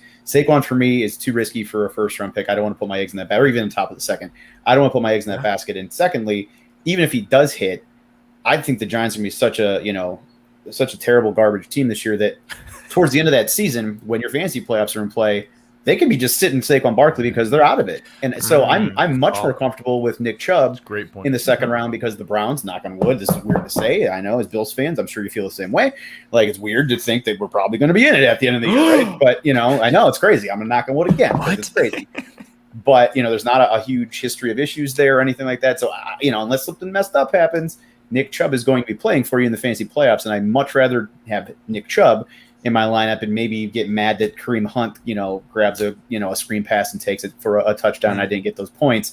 Then watch Saquon Barkley be hanging out on the bench because the Giants are won 4 games at that point. He's just because shut down. they're, out of an abundance of caution, we're going to shut Saquon Barkley down for the rest of the year. Yeah. No, I'm not. And to answer Caitlin's question real quick, since I'm the lone person, I believe, on the Cover One Network right now. Steelers. The Cleveland Browns, born and raised in Cleveland, Ohio. So I feel all of your pain, Buffalo fans, as far as loving a team with all of my heart and soul for my entire life and getting zero reward until recently. And having a lot of heartache, similar to wide right and everything, the drive, the fumble. I've been there. I feel your pain. We can all embrace in a big hug and hopefully are fighting for the AFC Championship together. Even the Kelly Holcomb one in the playoffs. Oof. And the Kelly Holcomb one sucked too. You've got Russ over on the NFL Draft is a Lions fan. So yes. The key to working with Cover One is that you cannot be a fan of any good teams. Like you can't be a fan of any team with historical success in our lifetime. So it's a requirement to work for Cover One. You have to root for a team with no Super Bowls. This is the key. That's the one thing. That's the one question on the job application. That's the one. Do you root for a team with the Super Bowl? Sorry. Yeah. Has your team been good? Yes or no?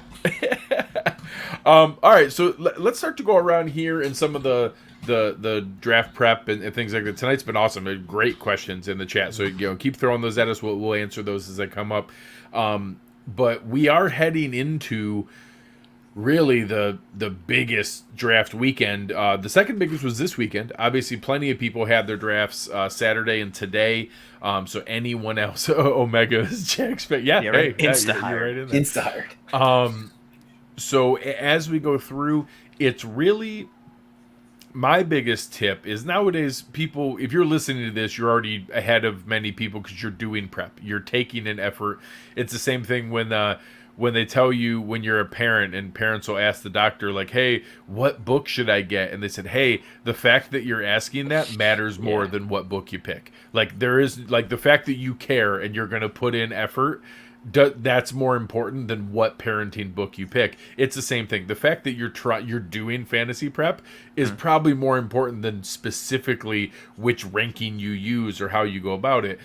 So if you're going to put in that time, my biggest tip is don't use the default rankings on the site you're on. Anything else, pick any other rankings. We like the guys over at Football Guys, over at Establish the Run, over at FTN. We've had a lot of really good guests on. A lot of people that put out really strong rankings. Michael Leone has rankings out there on Establish the Run. We've got Adam Pfeiffer out at FTN. Our friends over at Football Guys have some rankings that are there, and then do your homework. Either resorting those rankings on Yahoo, on ESPN, on whatever site you're using, so that you don't forget that Marquez Callaway is 119th, or you don't forget that, James Robinson is a 12th rounder in their rankings, or you don't forget that Gus Edwards is a 10th rounder in their rankings.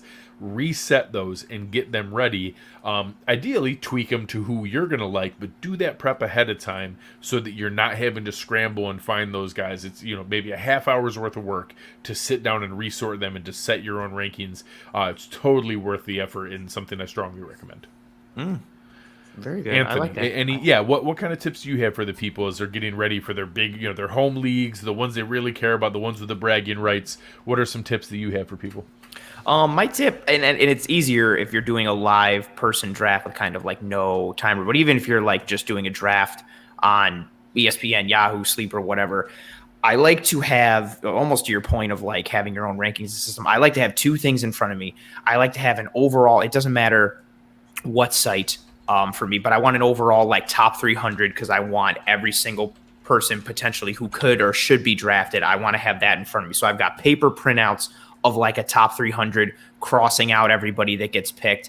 And then also with me, I've got my own tiered 300 of who I would consider out of that.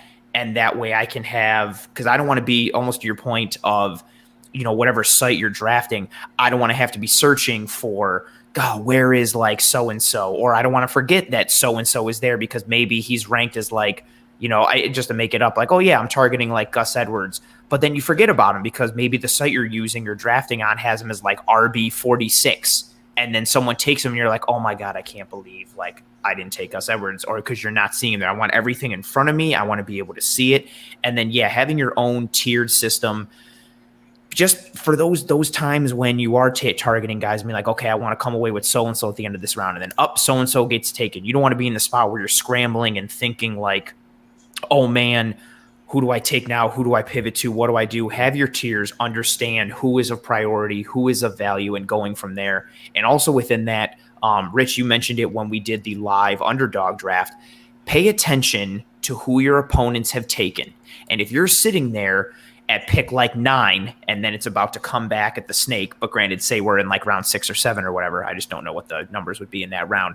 But you're sitting there and you're like, okay, do I need to take my tight end now? But then if you look at team 10, 11, and 12, do they already have their tight end? So maybe you don't need to take a tight end right now because you can wait 5 picks later and come back down the snake, and then you can get your tight end. Pay attention to what your opponents have already done in filling out their roster. Can you take a quarterback now? Or 8 teams have already taken a quarterback. I don't need to take quarterback. Let me keep doing this because no one else is going to go QB.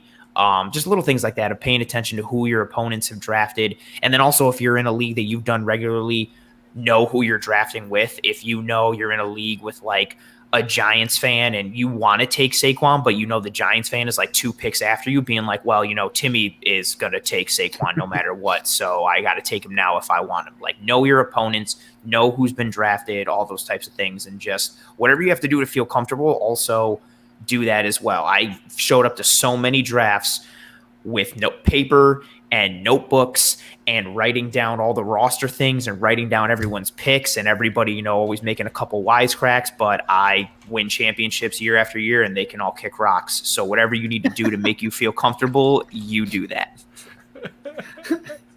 I love it. Like a little bit of a mic drop right there. Huh? They can kick rocks. I win rings, son.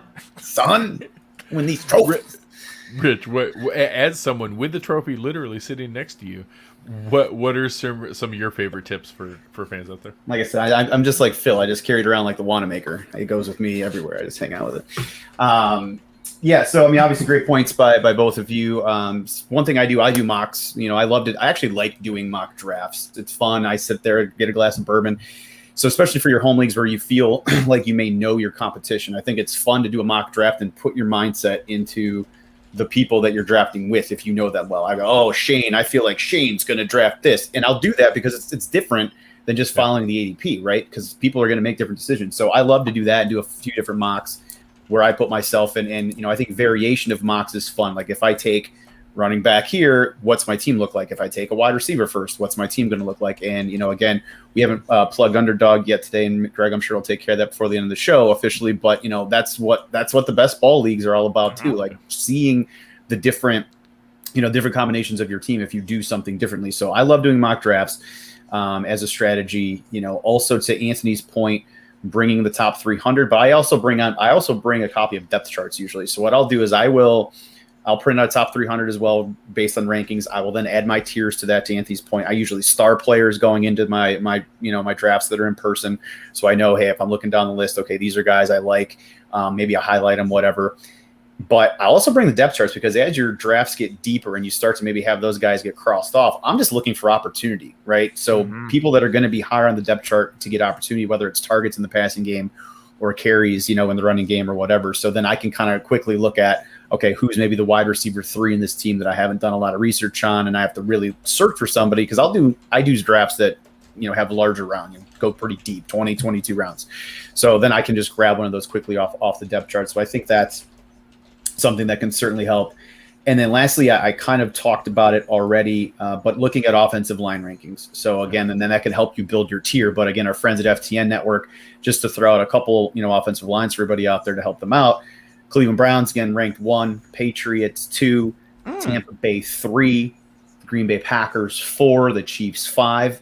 Weirdly, the Lions 6. I would not have guessed that. The Lions 6. Colts, Saints, Washington football team, Niners, and then the Bills. They had the 11th team since they're sitting there at 11. So, I like to look at that because then I honestly, literally right now, this is the first time this morning and the first time I've started to do this as I start to really do my draft prep for my big leagues that are coming up this week.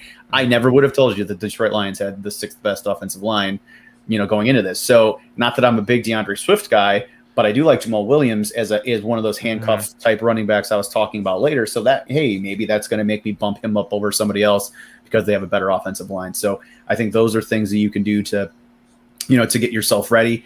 And, just very simply put, just like with everything in life, you get out of things what you put in. So granted, fantasy football is fun, but doing a couple hours of prep is going to give you the opportunity to win some championships and maybe win some money back. So, have some fun with it. Grab a bourbon, grab a cocktail, do a little prep, do a little mocks, and you'll be in good shape. And, Greg, I know we want to hear your thoughts too, but one thing I want you to comment on specifically, I'm not sure if you had it on your list or not, but you do a defensive strategy, which I think is very interesting. Yeah. So maybe comment on that as well as your other, draft prep strategies. Sure. Yeah, I love the offensive line comment. And, everybody knows about the Browns. It's why Chubb and Hunt are ranked so highly. The Patriots up there is why I like Damien Harris as much as I do.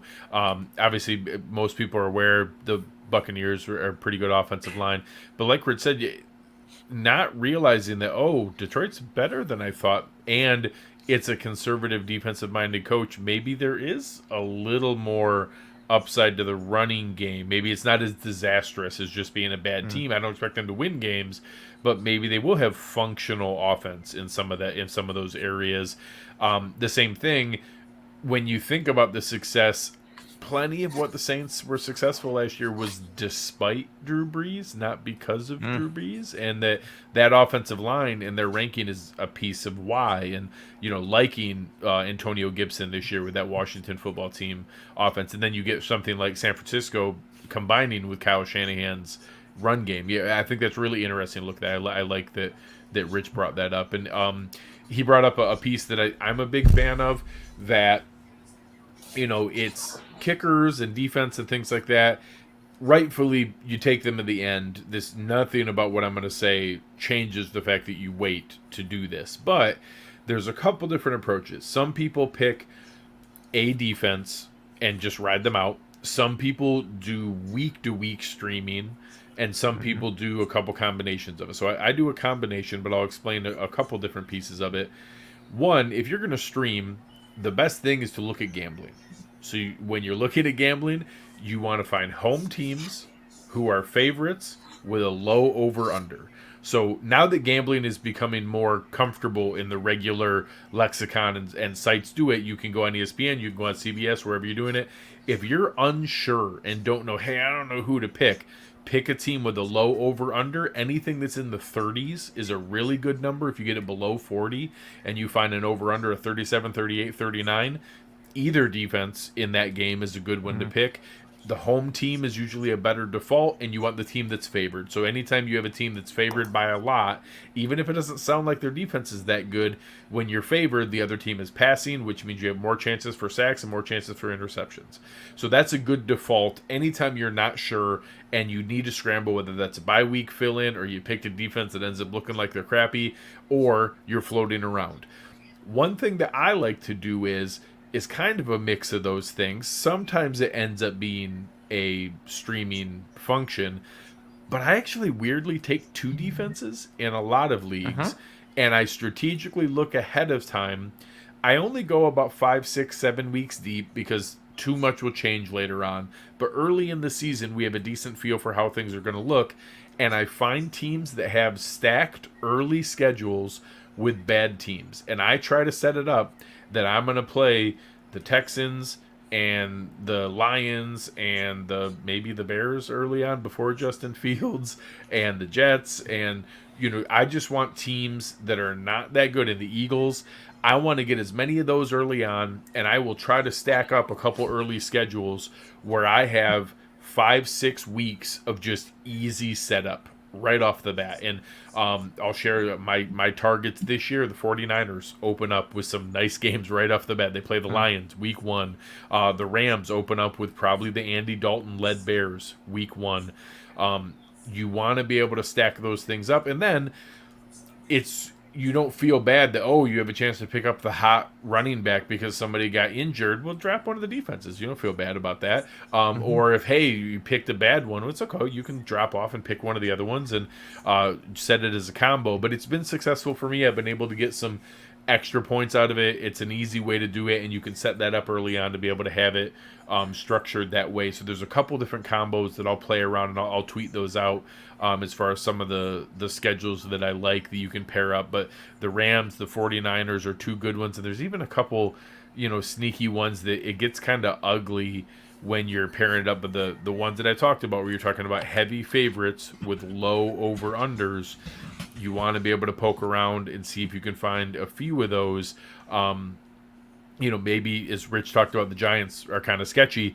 Maybe the Broncos playing against the Giants is the lowest over-under of the week. The Broncos are going to have Bradley Chubb and Von Miller. Maybe that's a sneaky one that you want to mess around with. We're not quite sure what we're going to see with the Dolphins early on, and the Patriots defense looks pretty good. That's a low over-under, and one that a ton of people aren't drafting.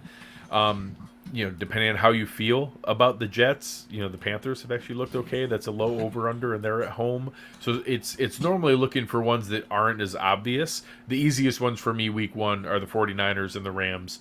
Those are the two that I want. I want the Rams against the Lions. They're a heavy favorite and a low over-under. I want the Rams against the Bears. They're a heavy favorite and a low over-under. Those are the two easiest ones that I try to pair them up with. I love that strategy. I've done that too. We talked about it in our little group chat during the Sleeper Dynasty draft that we did. Because I took the Ravens defense, and then Greg, you and I immediately started talking about now what defense to fill in for them when they play Kansas City the next week. And then so I love taking not a top tier defense, but a top end. I like getting one of the top defenses if I can, but if someone's reaching for a defense in round 9 or 10, that's not me. But yeah, I like getting another defense to matches up well with my number 1 defense and looking week 5, 9, and 12, I don't really love that matchup. So who's another defense that I can take that has good matchups in at least 2 out of those 3? And then defining that good matchup by the offense that they play sucks, or the offense that they play is turnover prone, or that defense is a defense that generates sacks or turnovers in some kind of something, and then being able to patchwork that together. And then usually, I mean, one of those defenses will hit, and you might even have a little hidden gem on your hand with your second defense that you've taken.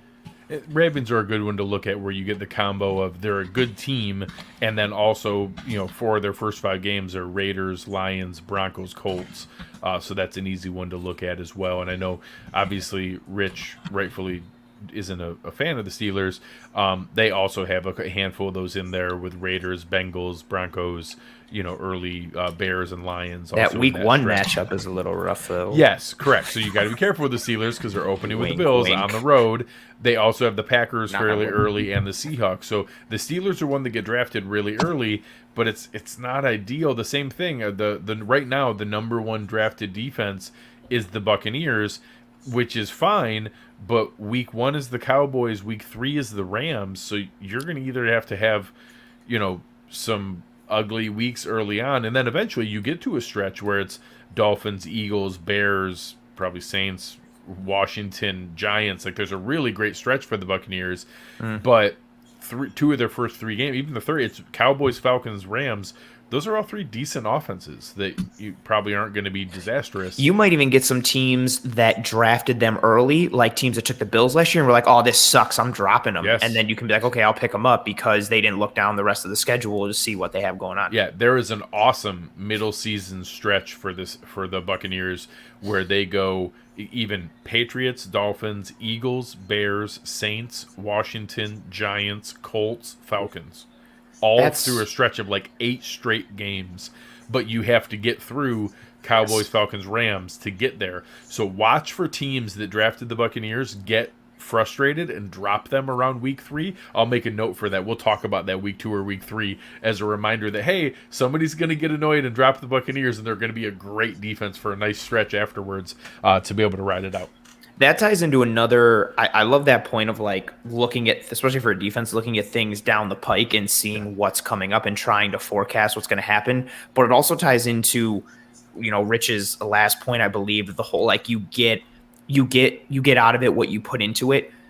We've said it multiple times, like fantasy is random, and I've said it a lot. Like and I don't say it as sour grapes. I say it as a person who's won a lot and been very successful in fantasy. Fantasy's like 60 to 70% luck at times and just random. But the people who are able to mitigate that randomness and that luck are the people that do the prep, that try and study, that put the effort in. So you will get out of it what you put in. Yes, there is going to be the person in your league who just, like someone's wife to fill a spot, and she drafted teams based on how pretty the uniforms were. And you're like, how is she 10-1? What is going on? Why? I spent 75 hours prepping for this. And my cousin, who doesn't know anything and is just like, all he does is watch hockey and has never seen football aside from the CFL, how is he undefeated? You're going to have things that happen like that. But you can mitigate that by doing the prep work, and as Rich mentioned and I mentioned and Greg mentioned as well, having that fluidity because of the prep work you've gone in. So if you have a good plan, that should work out for you. If something happens that your plan goes sideways, you've done the prep work and you understand how to mitigate the damage from your plan going sideways. You will get out of it what you put into it, and that randomness and luck will always be there, but put in the prep. Yeah, and Anthony, the prep, where the prepper really comes into play too is, we're sitting here talking about things here for going on an hour and a half, and we have 17 hours of pre-season content in, and when you're doing a slow draft and you have 6 hours to make a pick or 8 hours, you can kind of take a pause, put some thought into it. Most drafts aren't like that, right? So you have a 60 or 90 second. Life comes at you fast. Life comes at you fast. Yeah, MC Hammer's out there somewhere doing that ad still. But the clock's rolling fast. So if you do the prep and you prep, you have your sheet, you have your depth charts there, you have the guys start, and things go sideways, and the guy that you really wanted just went right ahead of you, you're going to be able to make that split-second decision to go, okay, you know what, I've done the prep. I like these other guys too, the other 2-3 guys right here. Maybe I don't love them as much as the guy just went, but I've done the prep. I know what they're going to produce to a certain extent.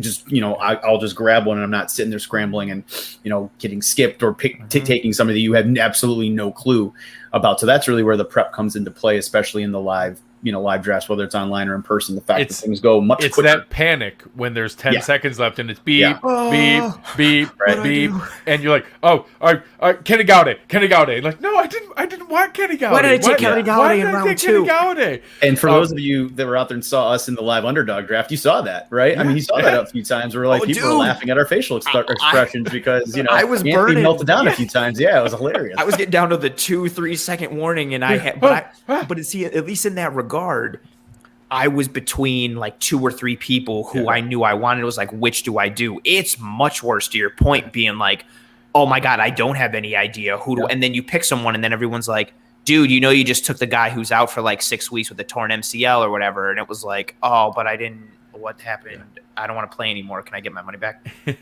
I want to get this question up there just because it's a guy that I had. So I have on my list here of just kind of preseason week 3 notes, and we're certainly not going to get to all of them, but maybe we can do a rapid fire kind of minute here for a second and just run through a bunch of things quickly as we near the 90-minute mark here.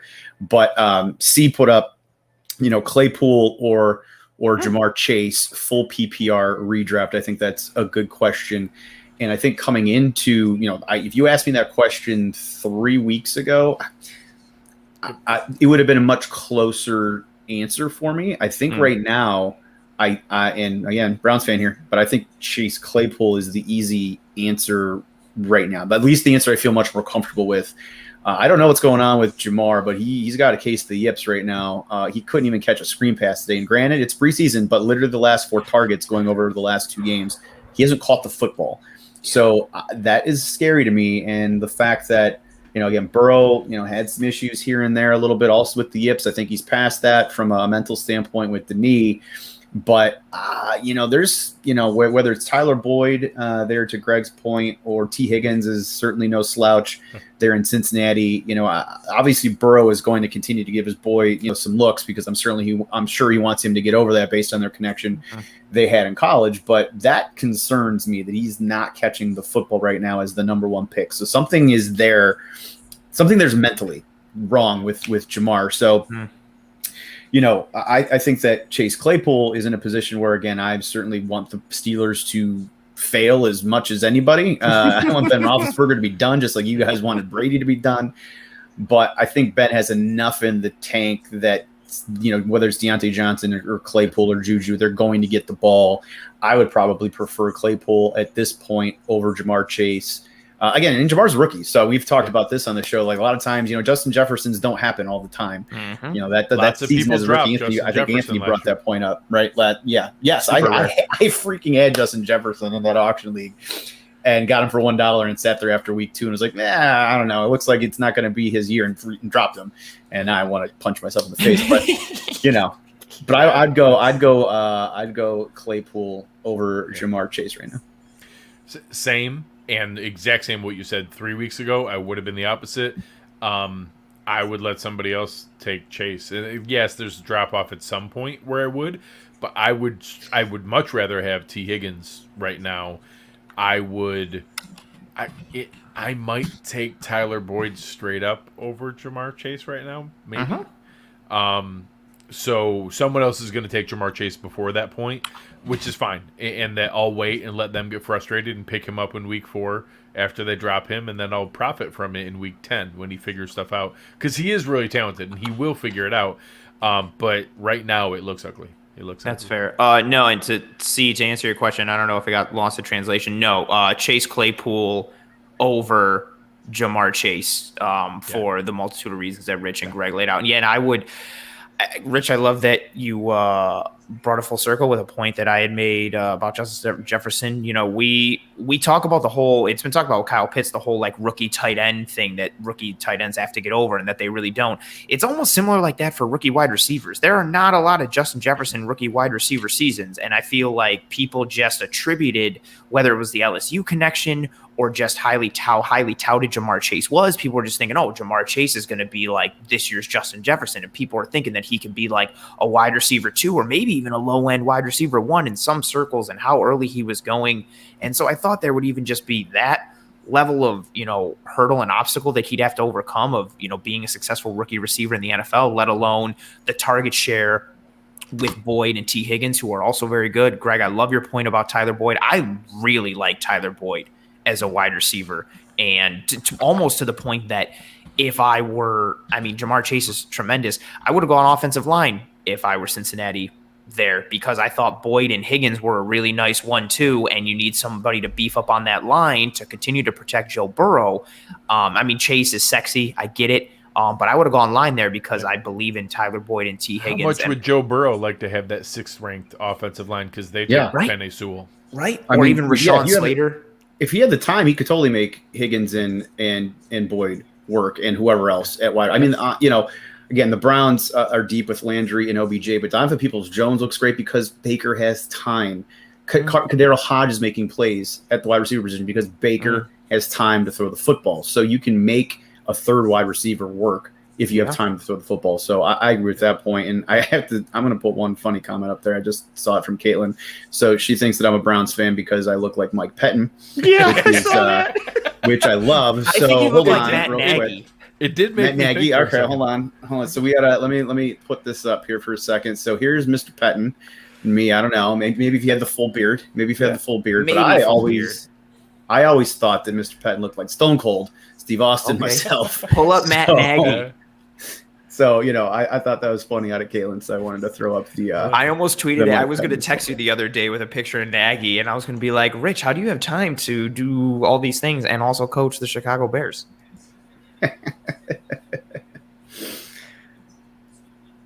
All right. That's funny. I like it. All right. So as we kind of work our way around here, I'm curious to see where we kind of fall as in our final moments here. So Rich, I like the kind of rapid fire to be able to work our way to the end here. What are some of the final tidbits you have for the people?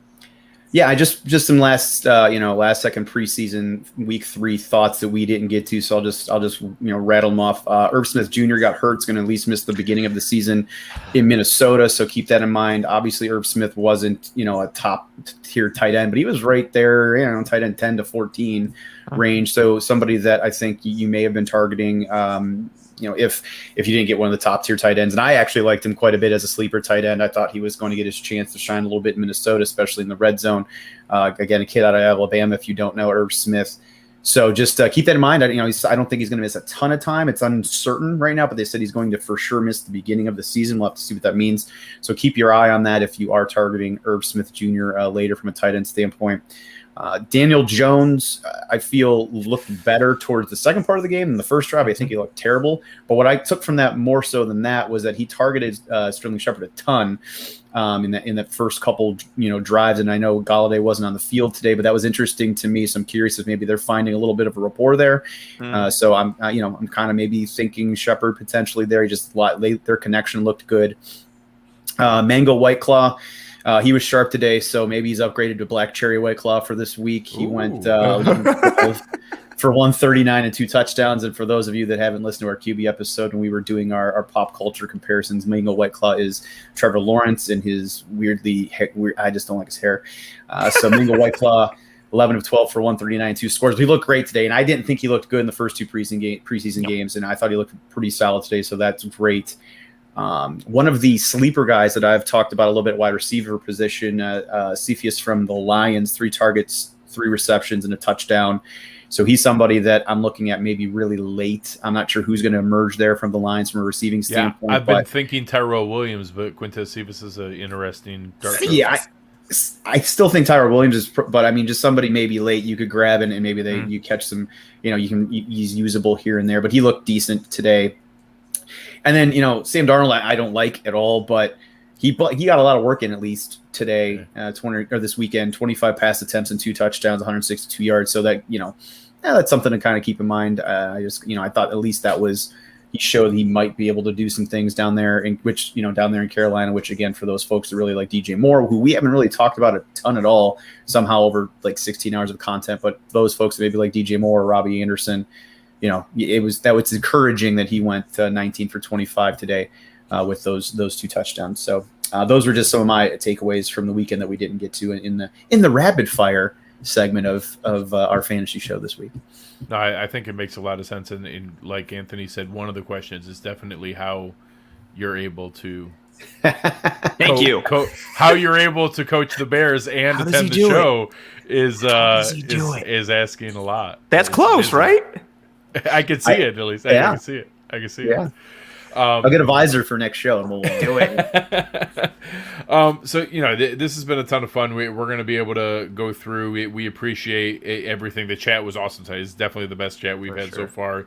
Tons of engagement. We appreciate it very much. We're going to be here with you guys. Kind of one more show as we kind of pivot from draft mode into season management mode. So we'll be with you guys again next weekend, and then as the regular season comes, we're going to get into more of a regular rhythm going into probably on Friday nights. We'll talk about it and figure out what the best night is to bring you guys the most info, whether I think that'll be a good night for injuries, getting ready for who the what waiver moves is taking place. But we'll talk about it and get into a good rhythm for you guys during the season to talk about trade opportunities. We'll be there. If you have weird questions about league settings or rules or arguments in your league, bring them to us. We will adjudicate them for you and let you know how it should work in your league. And as we get into our friends over at Underdog, we've had a ton of fun so far. Like I said, I still recommend, if you want to scramble and if you're listening for the first time and you haven't done any prep yet, sign up for Underdog, use promo code COVER1. You get $25 free if you do a $10 deposit, and do a handful of their drafts. It gets you into the rhythm of how it works. Like Rich said, it's just like a mock draft. I'd like to think people are invested in going through there because there's a little bit of money on the line. It's fun. You can win a little something if your draft goes well, and then it can get you ready for your real league to know what where guys are going. If there's guys that you're a big fan of and all of a sudden you're like, oh man, I thought I could get him later, he's going way earlier, or I was wasn't even thinking about drafting him and he's available later. Or what does your team look like if you take one of those early tight ends, or if you wait on quarterback? You can play around with those and get a feel for what it's like and where those are going to fall. So I recommend it strongly. They've been a great partner for us. We've really enjoyed it and looking forward to it. But Anthony, Rich, let's give some final parting thoughts. Anything else that you have as people are heading off into their prime window here before we say goodbye? Just good luck and have fun with it. I mean, it's we do this for entertainment, and again, from my standpoint as a Browns fan, and maybe some of you out there as Bills fans, as our teams have. My teams have certainly been worse. The Bills have always kind of been that 500 team for the last few years until Josh Allen's arrived, where the Browns have just been complete garbage. So I've always played fantasy football because I wanted to continue to, I, of course, watched all my Browns games and went down to the game. But, I wanted to stay invested in football when the Browns were, 3 wins. So just, have fun with it. And hopefully we can help you throughout the season, win a little bit of money, win those bragging rights, win those championships. And, just one other thing on the Underdog piece, I think they're great because you can kind of, for me, I like to just wind down, throw it on my phone while I'm kind of watching, some highlights in bed before I'm going to sleep, and I can run through the draft and kind of, see what's going on. I do, however, do not recommend trying to do it while driving, which should be, that should be deactivated. Correct. It should be fairly common. It should be fairly common sense, but for some reason, to kind of come full circle, while I was driving down to Black Diamond this weekend, it's about an hour and 45-minute drive. I was like, "Wow, this is just highway. I'm going to throw cruise control on and do a draft," which I did, and I'm still here, so I successfully did that semi-safely. But don't do that. Don't do that. But do Underdog any other time of the day. Makes sense. Fair enough. Good safety tip. Anthony. Good safety tip. I wanted to shout out Caitlin. I know I put her super chat up there, but I thought the donation is awesome. But I thought the comment was really cool, for the knowledge and having a sense of humor. I think that's really what we're trying to blend here, the fantasy knowledge and the sense of humor, and make it as entertaining as possible. And yeah, I love what you guys hit on. I think we are a pretty solid collective of fantasy football knowledge and information and successful pedigrees and credibility. And, we are here to provide the content and the analysis for you guys. And whether it's, answers on here in live episodes from the chat, or you guys are tweeting at us on Twitter and getting at us there, we will, I would dare to say that we would get to almost any and every question at some point that is tweeted at us, just because, we pride ourselves on being the best possible analysts and breakers downers of information that we can for you guys. Breakers downers, I love it. Yeah, I say it all the time. It's not a word. I fully recognize that. I say it on Disguise coverage all the time. Thing. Yeah, I'm trying to make it like Mandy Sands. My breakers downers. Downer. Yep, that's what you should. When the two things that we're making happen here are Mango White Claw and then breakers downers. That's what. Then someone will be like, "Do you like? Is that guy an analyst?" And they're like, "Oh no, he's a breaker downer." Duh, what are you, stupid? But no, yeah, fantasy season is kicking up and in full swings. We've been saying it. Oh, thanks, Al. That's an awesome comment. We've been seeing it more. Al was awesome tonight. Spin Al was great fantastic. In there tonight. We've been seeing so much, activity as we've gone forward, and we've said it the last several episodes as we progress closer. But fantasy season is full and it's hot right now. We've got next week coming up. Yeah, right. That's information on the stream. Draft. No, apparently not already understood. It's something you had to be learned. You'll see it on a billboard sometime on the highway coming soon. You probably will. Don't drive and draft.